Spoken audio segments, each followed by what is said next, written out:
everyone, welcome back. I know I missed yesterday and the day before, but what we have today is me working towards this weekend's vendor event. So last year I did a vendor event just to get back in the universe because we moved to a new location. I had a little one, and basically it was just me kind of getting my feet wet with, trying to do this small business thing again. So last year it went really well. I had a bunch of old stock of like different things like soaps and candles and things like that were a big hit. My table, did a really good job, so I was really excited about that. So this year I wasn't too afraid to try again.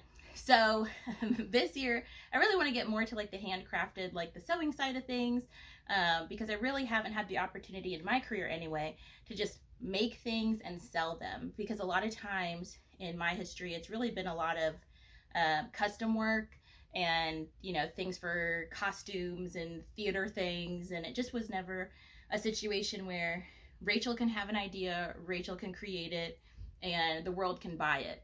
I've done it a lot with like print on demand options, like I've used Printful before and Printify and had a lot of success with that, but I really want to get my hands dirty and design something fun and make sure that people can buy that and have fun with it.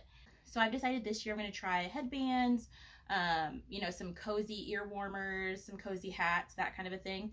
And I was lucky enough a few weeks ago to actually meet a fellow designer here in town who actually has a very successful children's wear business.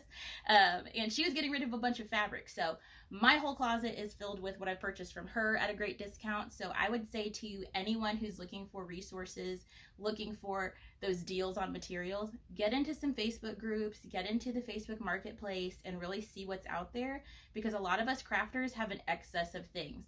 We make a design, or we make a few designs for a theater or something like that, and we're left over with a yard here, 2 yards there. In her case, she has a successful business and she was trying to get rid of quite a bit from her warehouse, so I was able to get big rolls of things. So I got like big rolls of stretches that are, some are Christmas themed, some are Halloween themed, some are just plain.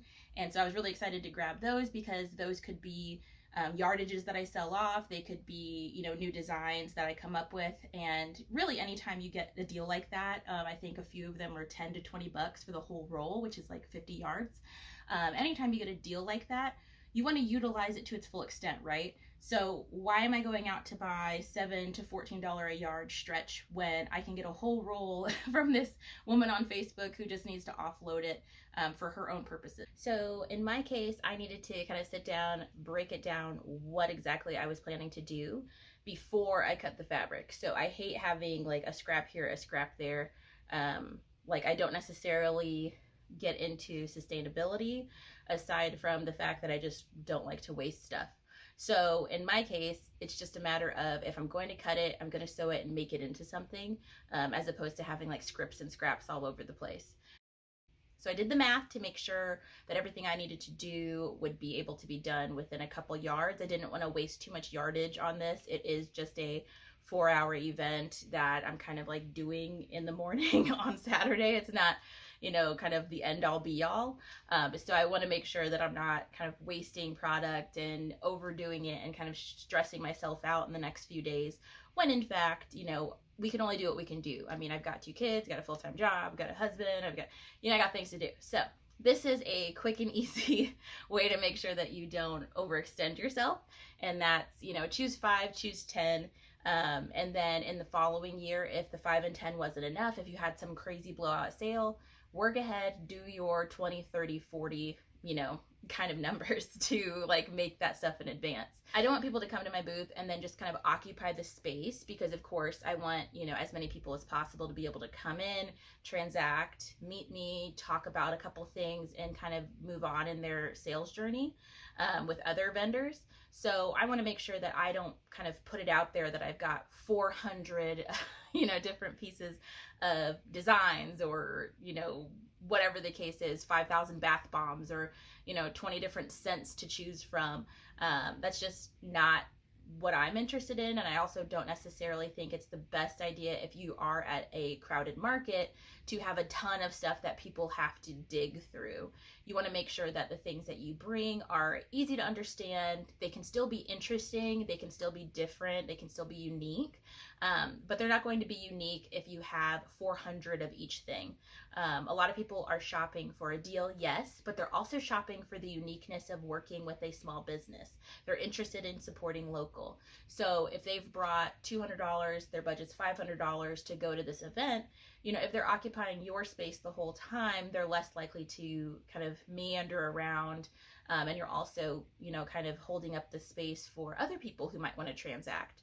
So in my case, I think it's the best idea to make sure that you have a clear and defined setup. So speaking of occupying space in your vendor booth, I want to make sure that every inch of my table that has merchandise on it is being sold in a way that I'm proud of. So I can't do that if I'm stuffing every inch of the table with everything I've ever made in my entire life. I can only do that if I've curated the experience. So what I'm doing now is I've already went ahead and did the math, and basically I just need 2.5 yards of all the fabrics I choose to use. And that 2.5 yards will give me, you know, one baby swaddle per print, you know, a few adult headbands, a few baby turbans, and a few baby headbands. That's pretty much all I want to do, because that way, if something sells, great. If nothing sells, I can go ahead and put it on Facebook Marketplace and sell it and not have a problem. Just kind of get it off of my hands quickly. And then that way I can see what works and what doesn't work.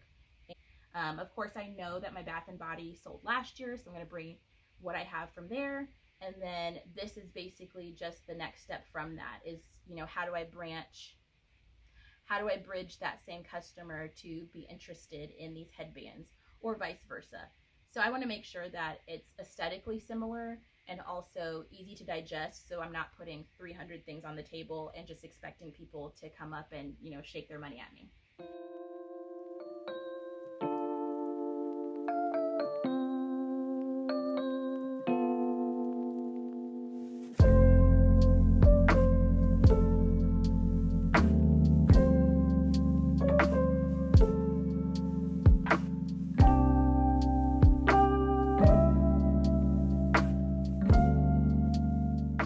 One last thing I wanted to touch on before we wrap up today's vlog is that there's a lot to do when it comes to a vendor event, and there's a lot to pack, and you want to keep track of everything.